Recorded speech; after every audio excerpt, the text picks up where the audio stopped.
women have 80% of autoimmune disease in this society. So that diseases where the immune system attacks the body happens to women much more than to men. Things like rheumatoid arthritis, systemic lupus, chronic fatigue, fibromyalgia, inflammatory diseases of the gut, and so on. Why? So those diseases tend to happen to people, not just according to my own observation, although it's very much my own observation. When I was working in family practice and palliative care, before I did addiction medicine, I noticed that who got sick and who didn't wasn't accidental. That's the subject of my book, When the Body Says No. Also be concerned with the emotional needs of others rather than their own.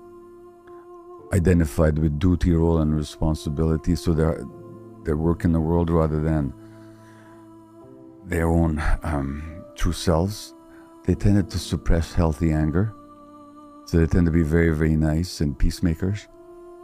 And they tended to believe that they're responsible for how other people feel and that they must never disappoint anybody. Two fatal beliefs. So these are the people that, according to my observation, but according to a whole lot of research as well, that I didn't even know about, but have since found, elegant research, these are the people that tend to develop autoimmune disease. Now in this society, which gender is more acculturated, programmed to suppress their healthy anger, to be the peacemakers, to be the caregivers? Women.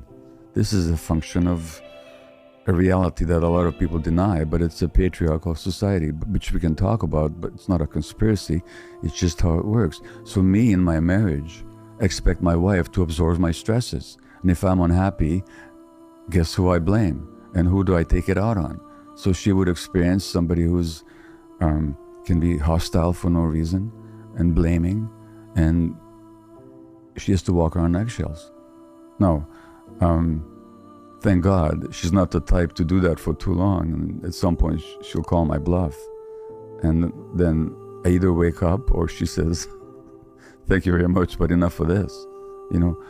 And so she would experience somebody who was irritable and unreasonably blaming and not taking care of their own needs, and then expecting her to take care of them for me.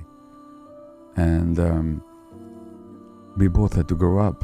Now, she was programmed that way as a child.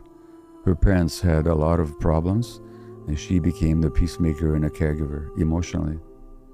And then she carries that role into her marriage with me. And here's what the bad news is for people. We always marry somebody at the same level of emotional development or trauma resolution as we are.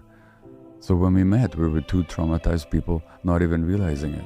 And then we played out our traumas, and I played it out in the typical male way, which is to be aggressive and demanding and resentful if she wasn't around to mother me. And that's what she would have seen.